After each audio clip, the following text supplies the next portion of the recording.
Table 9, the manager whispered. I looked up from my drink. Your wife's at table 9. I didn't ask how he knew. I didn't ask why he looked nervous.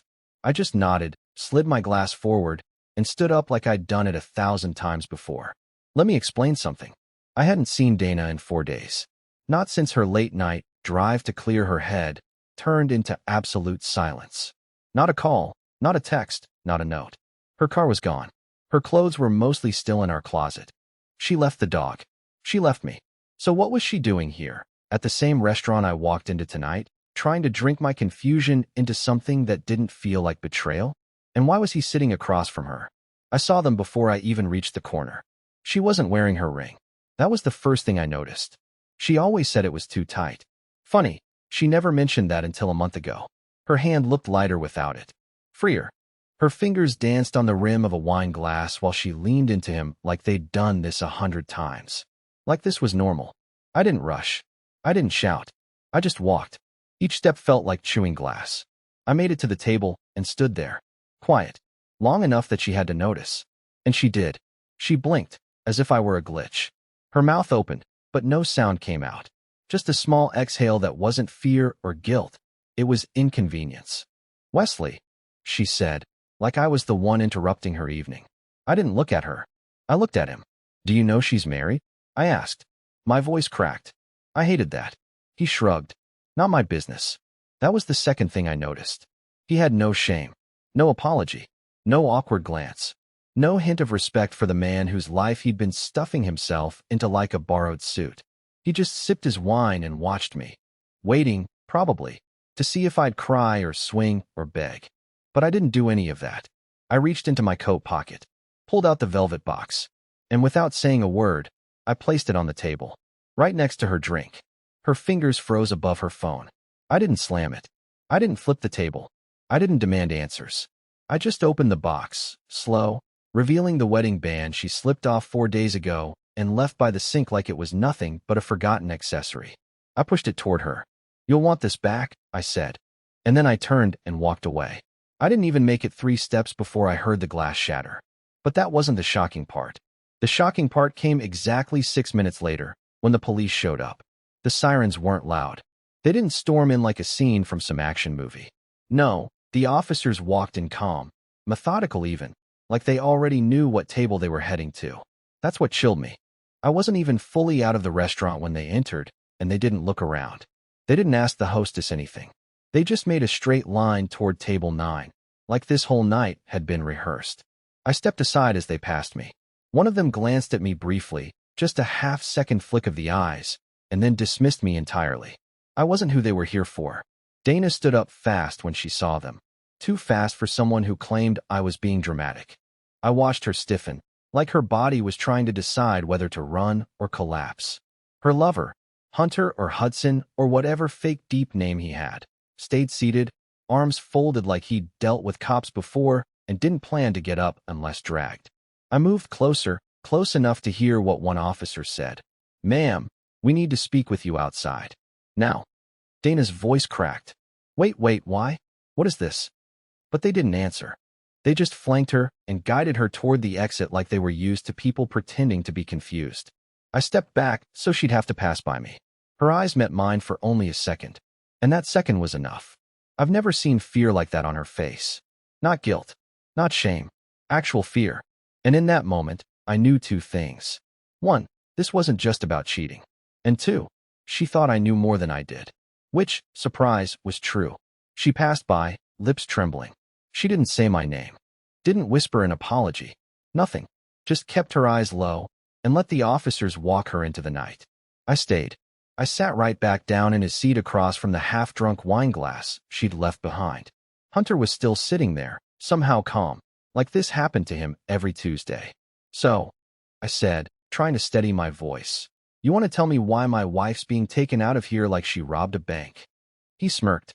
You sure you want the truth? That smirk, that stupid, smug smirk, it broke something in me. I've had nothing but lies for months, I muttered. Try something new. He leaned forward, real casual, like we were 2 guys swapping poker strategies instead of sitting in the ruins of my marriage. She didn't just leave you, Wesley, he said. She was setting you up. That was the moment the air left my lungs. I didn't respond right away. I just stared at him, waiting for him to laugh. Say it was a joke. Tell me I was on some hidden camera show where the punchline was my entire life. But he didn't laugh. And what he said next made the shattered wine glass on the floor seem like a minor detail compared to what was really broken. You ever wonder why she started being so nice all of a sudden? He said, still leaning back like this was casual. The breakfast, the flirting, the bar date. It wasn't guilt. It was strategy. I stared at him, my jaw tight. I wanted to walk away. But some disgusting part of me, maybe the same part that stayed married after the first red flag, needed to hear it. She was laying groundwork, he continued, picking at the label on his beer, making you feel wanted, creating a timeline, all while quietly slipping her name off things and yours onto others. I shook my head slowly. What the hell are you talking about? Hunter, if that was even his real name, smirked again, but there was no humor in it this time. Just pity. She wanted your name on the studio lease, he said. The warehouse too. The cash she moved from her business account to yours. She didn't do that because she trusted you. She did it because she knew what was coming. She needed the paper trail to say you owned it. Not her. I froze.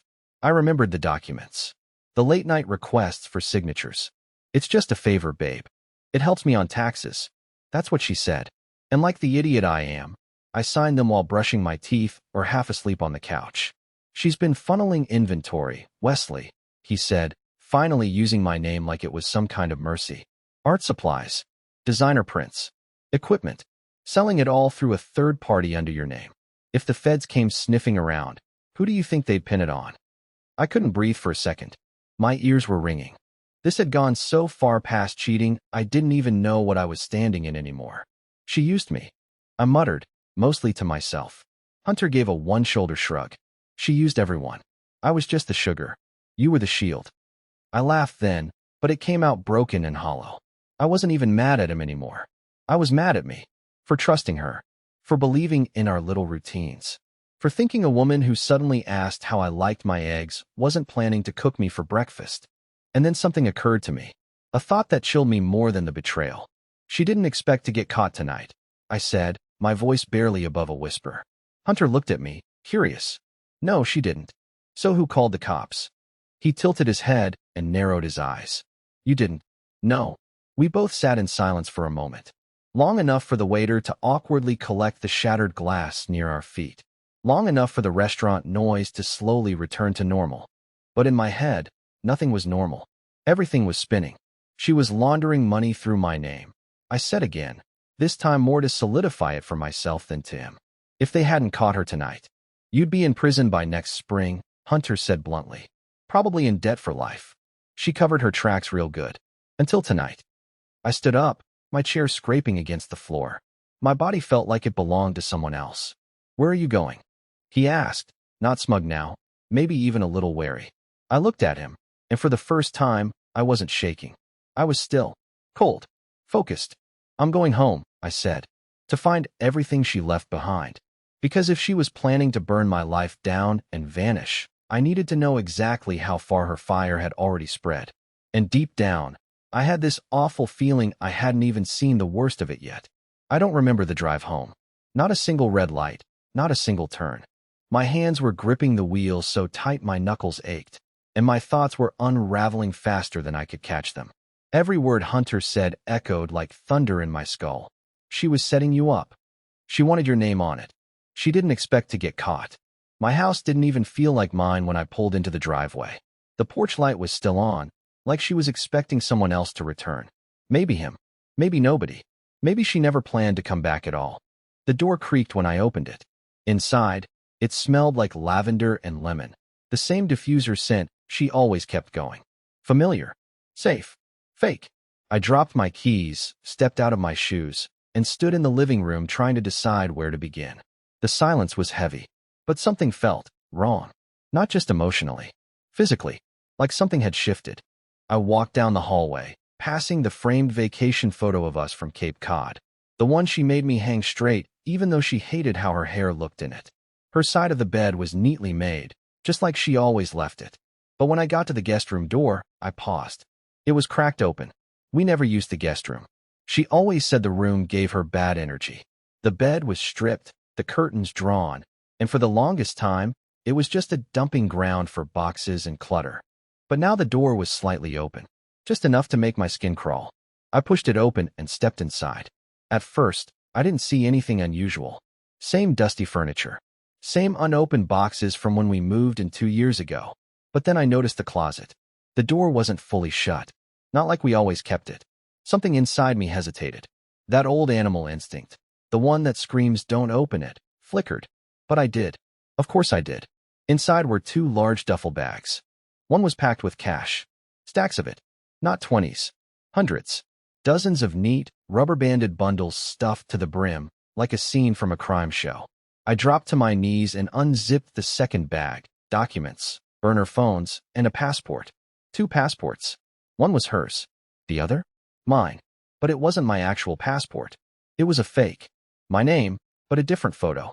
A totally different man. I felt sick. Cold sweat broke across my back as I pulled out the burner phone and turned it on. No passcode. Just one contact listed. Labeled, "If he gets caught." I didn't even want to know what that meant. But my thumb clicked it anyway. It opened a text thread. Just one message. "If he figures it out before the accounts are closed. Plan B. Say he hit you. Cry. Use the old photos." I dropped the phone like it burned me. My ears started ringing again. She had this plan down to the script. She was going to frame me for abuse if the financial setup didn't work. She kept old photos, probably taken from arguments years ago, frozen mid-yell to look like something darker. Just in case. I sat down on the floor. My own house felt like a trap now. I didn't know what was real anymore. Every moment with her, every kiss, every hug, every fight, felt poisoned in retrospect. My marriage was a crime scene. And the worst part? I didn't even know when the crime began. But then I heard something. A knock. 3 soft knocks at the front door. I checked the time. 1:12 a.m. And I wasn't expecting anyone. I didn't move. I didn't even breathe. Just waited. Then came the second knock. This time louder. Slower. Followed by a woman's voice. "Wesley, open up. It's about Dana. Please. I don't have much time." I stayed frozen on the floor for what felt like a full minute after I heard her voice. My legs didn't want to move. My brain couldn't form a single clear thought, and my chest felt like it was filling with concrete. Every single cell in my body screamed not to open that door. But curiosity is a dangerous thing, especially when you've already lost everything. Another knock came, sharper this time. And then the voice again. "Wesley, please. I'm not here to hurt you. I just need 5 minutes." She was never supposed to drag you into this. That last sentence hit different. Never supposed to drag me into this. Who the hell was this? I finally stood up and walked to the door slowly. Quietly. I didn't speak until I looked through the peephole and saw a woman I didn't recognize.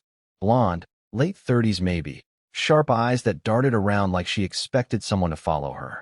She looked more scared than I was, and that's saying something. I opened the door just a crack. "Who are you?" She hesitated. "My name's Noel. I was Dana's accountant, sort of." I blinked. "Sort of. I handled things she didn't want on the record," she said quickly. "Cash drops. Shell corporations. Inventory logs." Until she stopped paying me. I opened the door fully. I shouldn't have. I know that now. But something about her expression told me she wasn't lying. She looked like someone whose world was collapsing, just like mine. She walked in without waiting for permission. Went straight to the living room like she'd been there before. She didn't sit down. Just turned to face me and said, I think she was going to fake her death. My heart stopped. I stared at her, waiting for a punchline. Nothing came. "I know how that sounds," she said, lowering her voice. But she asked for very specific documents. Death certificate templates. Identity erase protocols. Offshore accounts under aliases. She wanted to leave, disappear, and make it look permanent. I tried to process it, but my brain just shut down halfway through. And I was supposed to be the what? The grieving husband? Noelle shook her head. You were supposed to be the scapegoat. If it went wrong, if the money was traced, or if one of her identities got flagged, she planned to pin the whole operation on you. I found notes, scripts, a burner message that said, he'll look guilty. Let him. I felt dizzy again, like the floor was tilting under me. She used me.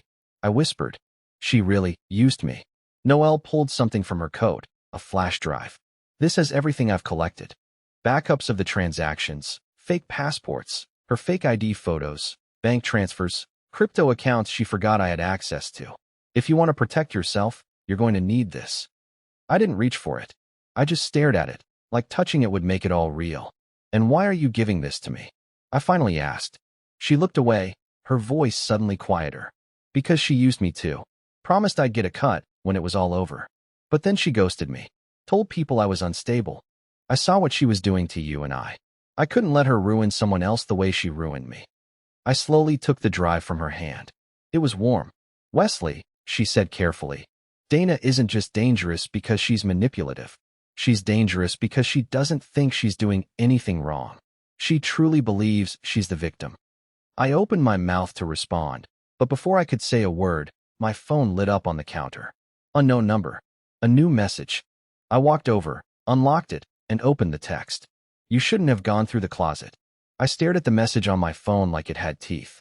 You shouldn't have gone through the closet. It didn't have a name. Just a blank number. No avatar.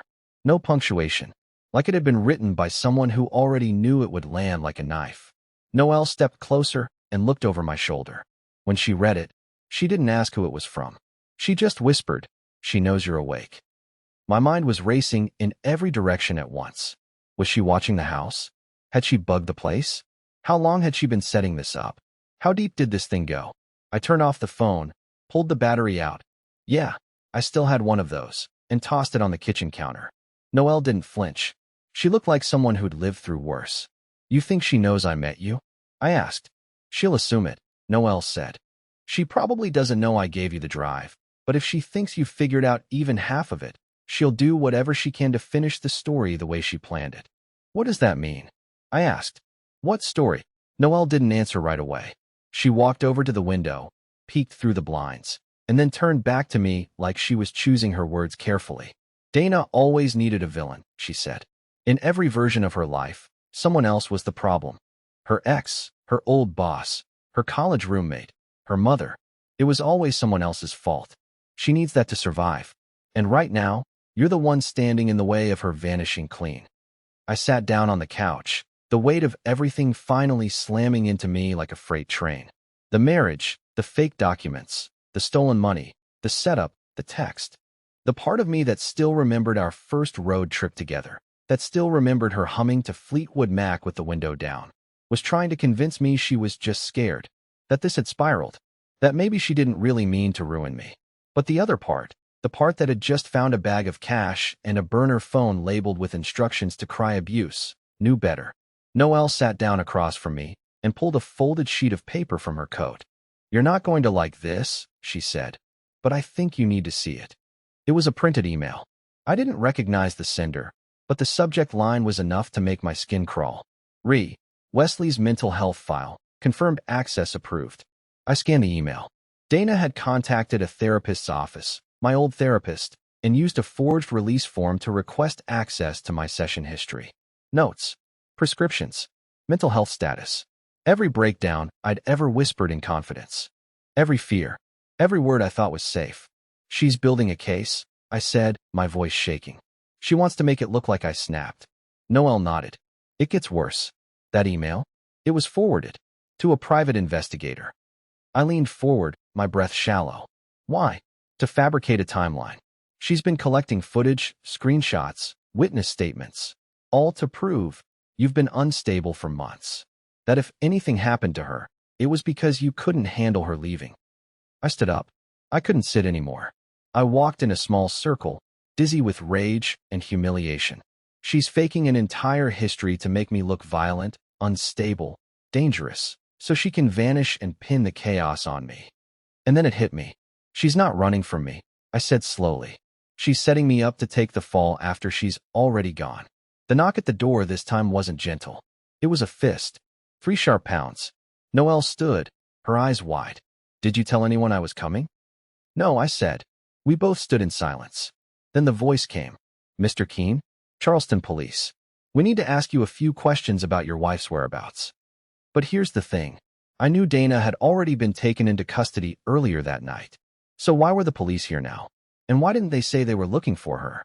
The second I cracked the door open, I knew something was off. The 2 officers standing there didn't look like the ones from earlier. No badges displayed, No urgency in their eyes. Just calm, casual stares. Too calm. One of them, the older one with slicked-back gray hair, gave me a polite nod. "Mr. Keene, we received a report that your wife is missing. Can we come in and ask you a few questions?" But Dana had been escorted out of a restaurant in handcuffs less than 2 hours ago. She wasn't missing. She was in custody. Unless she wasn't anymore. Noelle stepped into view behind me. She didn't say anything, but the way she stared at the man, I could tell she'd already spotted the same thing I had. They never identified their department, and they knew my name without asking. I didn't unchain the door. "Do you have a warrant?" I asked, trying to keep my voice even. The younger one gave a tight smile. "It's just a few questions, sir.